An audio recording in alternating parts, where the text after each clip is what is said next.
Ladies and gentlemen, welcome to HSC tutorial and today's topic is manual handling. I'm your host Javed and you are watching Safety First. If you are new on this channel, then kindly subscribe the channel, like and share the video. Let us share some interesting information related to manual handling and back pain. Worldwide, back pain is the single leading cause of disability, preventing many people from engaging in work as well as other everyday activities. Back pain is one of the most common reasons for missed work. Experts estimate that up to 80% of the population will experience back pain at some time in their lives. Back pain can affect people of all ages, from adolescents to the elderly. Back pain is the third most common reason for visits to the doctor's office, hospitals, behind skin disorders and joint disorders. Most cases of back pain are mechanical or non-organic, meaning they are not caused by serious conditions such as inflammatory arthritis, infection, fracture, or cancer. Most people with low back pain recover. However, reoccurrence is common, and for small percentage of people, the condition will become chronic and disabling. Worldwide, years lived with disability caused by low back pain have increased by 54% between 1990 and 2015. This is an alarming situation. Alone in United States, low back pain costs at least 50 billion US dollar in healthcare each year. Add on in lost wages and decreased productivity, and that figure easily rises to more than 100 billion US dollar. Let us look what causes back pain. The back is a complicated structure of bones, joints, ligaments, and muscles. You can sprain ligaments, strain muscles, rupture discs, and irritate joints, all of which can lead to back pain.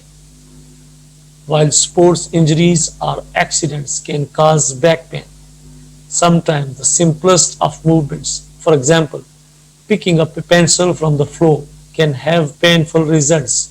In addition, arthritis, poor posture, obesity, and psychological stress can cause or complicate back pain. Back pain can also directly result from disease of the internal organs such as kidney stones, kidney infections, blood clots, or bone loss. Let us discuss about the law and the legal requirements related to manual handling. The Health and Safety at Work Regulation 1974, the Management of Health and Safety at Work Regulation 1999, and the Manual Handling Operations Regulations 1992. Regulation 3, paragraph 1 requires employers to carry out risk assessment. This risk assessment should identify whether there is a risk of injury from manual handling operations in the workplace or not. The Manual Handling Operations Regulation 1992 based on an ergonomic approach to preventing manual handling injuries. This involves fitting the job to the worker, taking into account anatomy, physiology, and psychology, whereas previous legislation set limits on the weight of the loads that can be lifted. These regulations require a number of relevant factors to be taken into consideration. These regulations set out a hierarchy of measures employers should work through to prevent or reduce the likelihood of injury. Avoid manual handling. Assess the task. Reduce the risk. Monitor the task. Inform and train staff on residual risks. How to eliminate manual handling. By design, reduce heavy structural materials. Layout of workplace to minimize manual handling operations. By automation and mechanization, by using cranes, hoists, forklift trucks, sack trolleys, etc. instead of manual handling. Management has to decide delivery of heavy articles to point of use, storing heaviest materials at waste level. Ladies and gentlemen, you are watching Safety First. What is manual handling? What is the definition of manual handling? The transportation or supporting of a load by hand or some other part of the body, including the lifting, putting down, pushing, pulling, carrying, moving, or intentionally dropping or throwing is called manual handling. Manual handling can lead to two types of injuries: external injuries and internal injuries.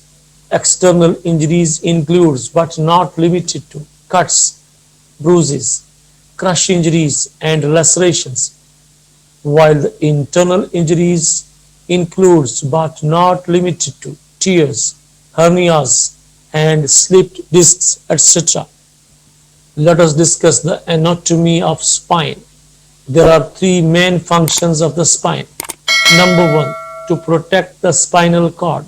Number two, to allow movement. And number three, to support the upper body. Human body is a complex system. Spinal cord, nerves, ligaments, muscles and tendons. Dear friends and fellows, the human spine consists of a column of small bones, each called a vertebra. If numbered, this is 1 to 33, starting with 1 nearest to the skull. 1 to 7 are known as cervical vertebra. 8 to 19 are known as thoracic vertebra. 20 to 24 are known as lumbovertebra. 25 to 30 fused vertebrae known as sacrum, and 30 to 33 fused vertebrae known as coccyx. The human spine is divided into 6 parts, and these are given different names as discussed, as explained: cervical, thoracic, lumbar, sacrum, and coccyx. Each muscle in the back can move 1.2 centimeter. Multiply this movement by 33 vertebrae, and this allows us to bend. The body is 20 shorter at the end of the day than at the start.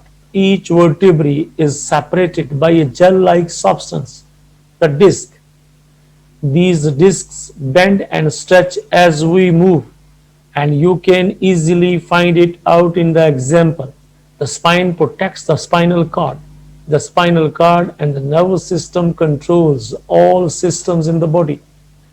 As the cord descends from brain, nerves peel away from the cord at each vertebrae, leading to all other parts of the body. Damage to cord will result in the blockage of signals from the brain to the area affected. So, the communication will be shut down if there is any damage on the spine. This is spinal cord, and there are the roots of the nerves. Those are linked with the different parts of the body and different areas of the body. This is the communication system. Signals are coming from the brain and going through the spinal cord to the different parts of the body. What is slipped disc? A slipped disc is also called a herniated or prolapsed disc. It is bulge in the wall of one of the discs between the vertebrae pressing onto the nerve. Main symptoms are pain in the legs, back and buttocks. Other damage often occurs at the same time, such as muscle strains and tears. What is the treatment for slipped disc? Minimum stress to the spine, correct posture, and it needs time to heal. 1 kg weight close to the body exerts 10 kg force onto the muscles of the back, 1:10. 1 kg held at arm's length exerts 100 kg force onto the muscles of the back. The anatomy of the spine is, it is strong and flexible. Gentle S-bend. Move or lift in wrong way, the balance can be disturbed. What can be the problems in the case if the balance is disturbed? Problems and contributory factors: poor physical condition, posture, lack of exercise, excess weight, and illness. As discussed, there are 33 bones. Those are known as vertebrae in the spinal cord. The top 24 are separated by discs. Each vertebrae has 4 joints, which enables movement. Vertebrae are larger towards the bottom of the spine. Discs act as shock absorbers, firmly attached to the vertebrae. Poor blood supply. Annulus stretches and relaxes during the movement. Repeated stresses can cause minute tears and bulging of the disc. Presses on adjacent nerves and ligaments, pins and needles, pain, numbness, and commonly called a slipped disc. There are huge number of muscles. Muscles are bundles of fibers which enable movement. Messages from the brain causes them to contract and relax, connected by tendons, and when muscles contract, the bones are drawn closer together. A damaged muscle is called a strain. Balance point is through center of body when standing. A load held in front disturbs the balance. Tension is generated in the back muscles to compensate, forms a lever effect. Average person holding a 10 kg load at arm's length generates a counterbalancing tension up to 10 times more to avoid falling over. High or repetitive levels of tensions in the back can cause damage called muscle strain. Have a look. There are different center of gravity. On the left side, if you are going to lift 10 kg, if the gravity is in the center, and once you will pull the lever, you need 10 pounds of power to lift 10 pounds. But if the gravity is not in the center, then you are going to exert 100 pounds power to lift only 10 pounds. Lever effect is reduced if load held closer to the body. Let us discuss about the ligaments and nerves. What are ligaments? Strong, fibrous tissue, small degree of elasticity. Stooped back posture can result in permanent elongation, weakness, and pain. Damaged if stretched too far and torn, call it sprain. Have a look on nerves. Millions of fibers transmitting electrical impulses. Vertebrae enclose and protect. Nerves branch out from the spinal cord and pass between vertebrae. Irritated nerves can be felt right along their length, called sciatica. Let us discuss the types of back pain. There are over 100 accepted causes of low back pain. Small of the back, wear and tear being the most common. 3 types of mechanical back injury which may be caused by poor manual handling practice. Number 1, disc injury. Number 2, soft tissue injury. And number 3, bony injury. What is disc degeneration? Nutrition cannot get to disc. Disc dries out. Lack of nutrition leads to disc degeneration. Experience a high level of pain due to pressure on nerve endings. What is disc pressure? When pressure is applied on the spinal nerves, pain can be felt in several areas. Sciatica is caused by disc pressure on the sciatic nerve. In the attached photograph, you can see the pain distribution. Wear and tear effects can be noticed from as early as 25 years of age. Earlier, if there has been an injury, heavy physical work over a long period causes wear and tear. Remember, we should only lift what we are physically able to lift at the time of the lift. Muscles are strained by overloading or a sudden stretch or unexpected movement. The bottom line is the more we overdo, the less we can do. These are the reasons why Manual Handling Regulation 1992 avoids manual handling where possible. Assess any hazardous activities where manual handling cannot be avoided. If the assessment indicates a significant risk of injury, a more specific risk assessment must be made. Reduce the risk of injury as far as is reasonably practicable. There are few responsibilities on the employer as well as on the employees under Manual Handling Regulations 1992. This is the duty of employee to follow the laid down systems of work, make proper use of equipment provided, cooperate in health and safety matters, advise, inform your manager if you are unwell, not putting other people at risk at any case. How to make a risk assessment? There is a term, some people say it tile and some people pronounce it light. Both the terms are right.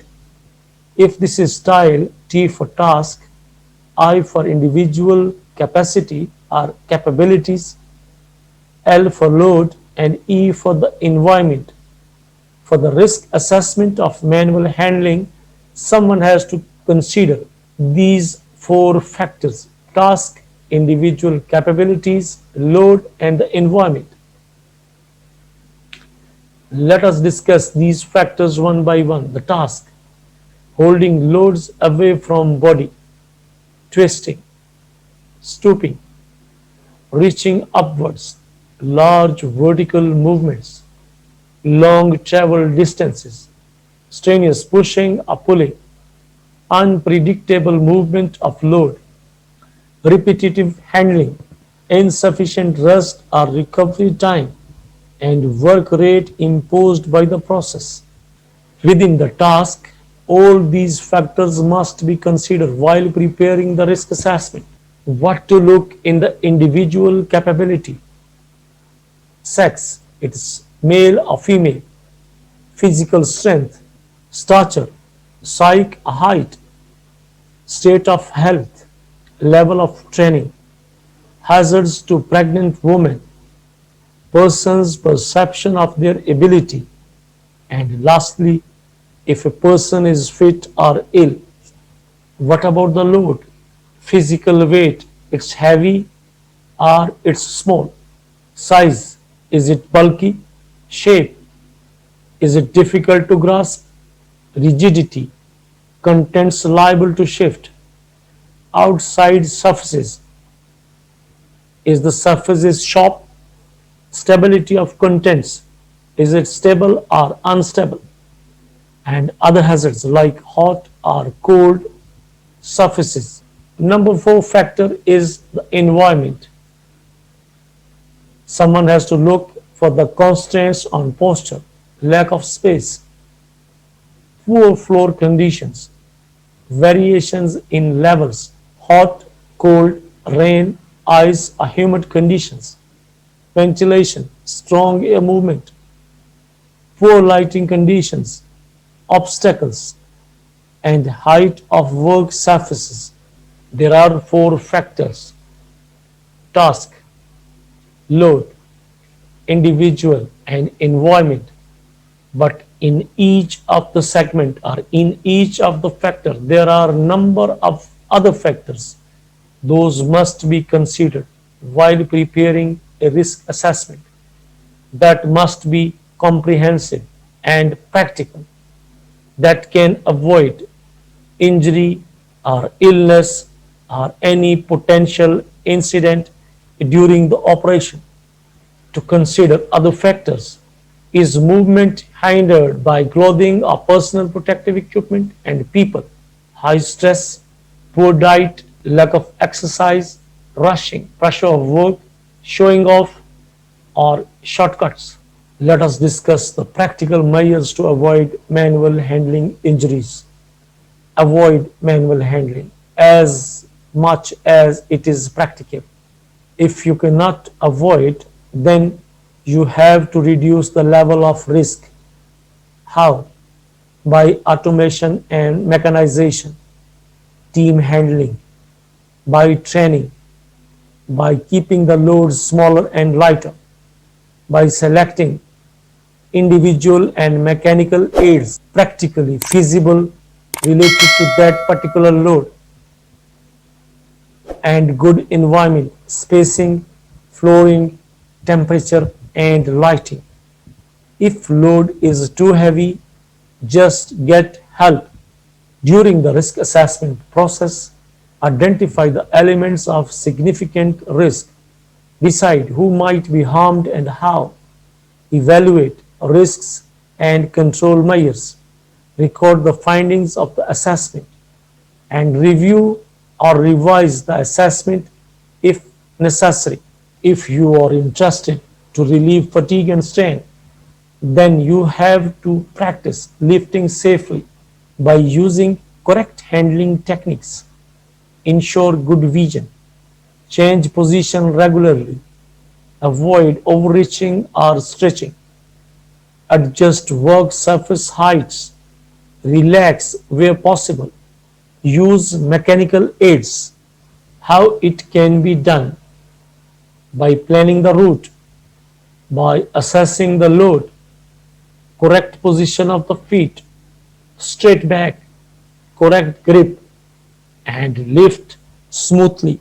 If we will see how to plan the route, then you have to consider where is the load going. Are there obstructions in the way? Or is there somewhere to set it down? During one person lift, determine the weight. Look for sharp edges. See if weight is evenly distributed. Keep heaviest side towards your body. Decide how to hold the load. If it is too heavy, use a trolley or get assistance. For safe lifting, you have to keep correct positioning of your feet comfortably apart.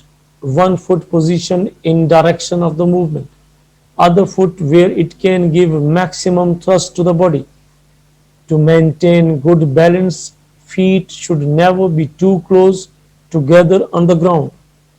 While manual lifting, keep your back straight. Lower the body by relaxing the knees. Keep your back straight but not vertical. Keep load close to the body and keep chin in and head back. If lifting from ground, make maximum use of legs. Keep back straight but inclined towards. As lift proceeds and the legs are straightened, the back returns to vertical position. Positioning of feet and bending of knees are the key factors in maintaining a straight back. Take a firm grip by using the palms of the hands and roots of fingers. Taking weight on fingertips will create pressure at the end of fingers and could strain muscles and tendons in the arms. A full palm grip will reduce muscle stress to the arms and decrease the possibility of load slipping. Remember, you have to lift smoothly. Thrust from back foot and straightening of knees will move body forwards and upwards, briefly off balance. Immediately counter by bringing the back foot forward as if walking. Lift now completed. Forward movement results in smooth transition from lifting to carrying. While carrying the load, make sure you can see where you are going. Avoid twisting the body. Move your feet instead.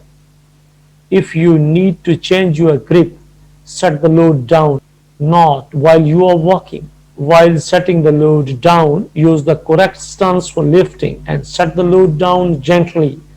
Don't be in a hurry or don't make a jerk. Don't throw the load on the ground. It can hurt you, it can hurt your colleagues, and it can damage the load as well. These are the different positions. You can think how you can stop and think. This is number one. How you can place your feet and where the load should be. Get a firm grip. What do you mean by getting a firm grip? Don't jerk. Move the feet. Keep close to the load. Put down, then adjust the load. If two persons are lifting a load, then decide who will be caller. Assess the weight, correct positioning of feet, straight back, correct grip, and lift together.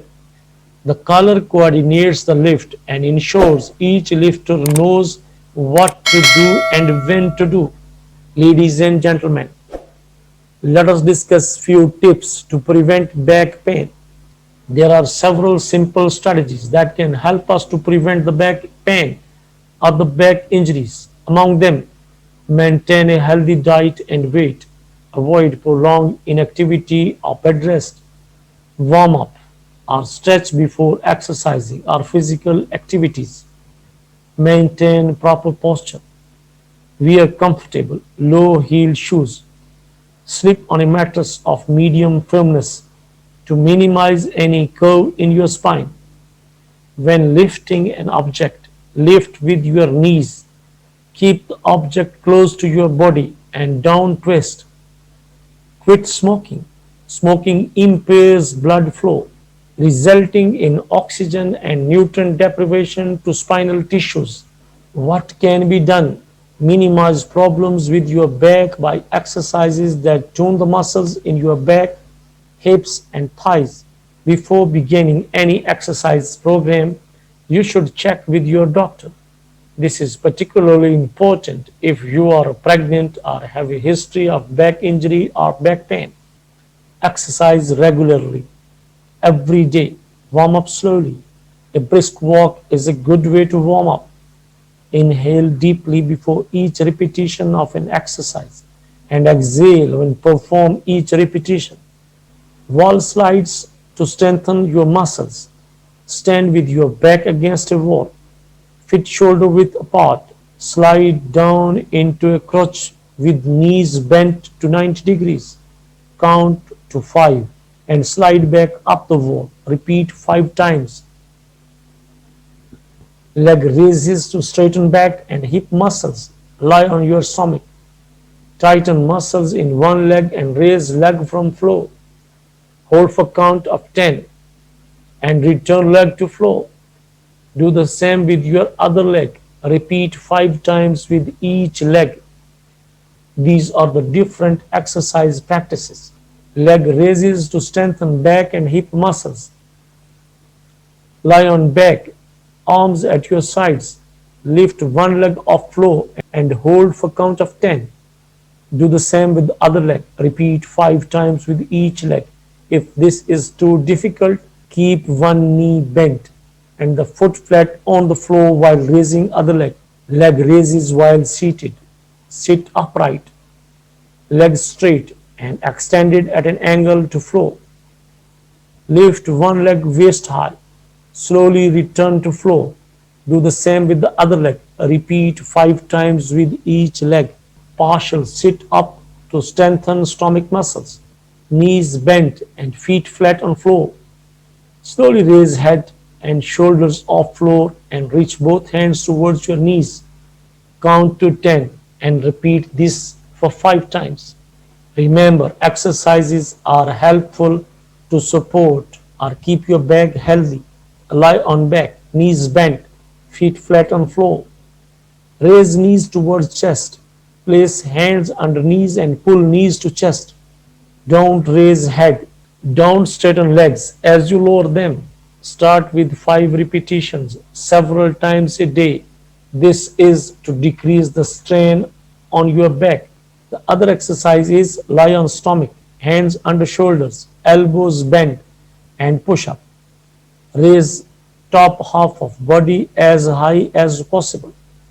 Keep hips and legs on floor. Hold for 1 or 2 seconds. Repeat 10 times, several times a day. Exercise number 3 that can decrease the strain on your back. Stand with feet apart. Place hands in small of back. Keep knees straight. Bend backwards at waist as far as possible and hold for 1 or 2 seconds. Repeat as needed. Ladies and gentlemen, take care of your back and it will take care of you. In short, Exercise daily. Avoid heavy lifting. Get help with heavy or bulky objects. If you must bend over, do it properly.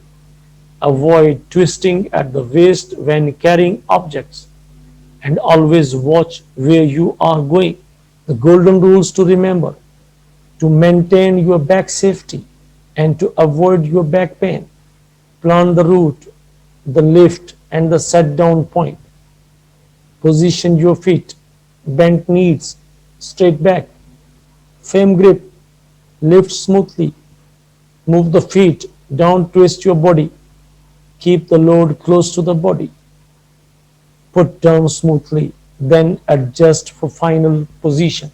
If you will carry out manual handling safely, your back is safe. If you will bypass the safe work procedures while handling the material, it will cause back pain, back injury.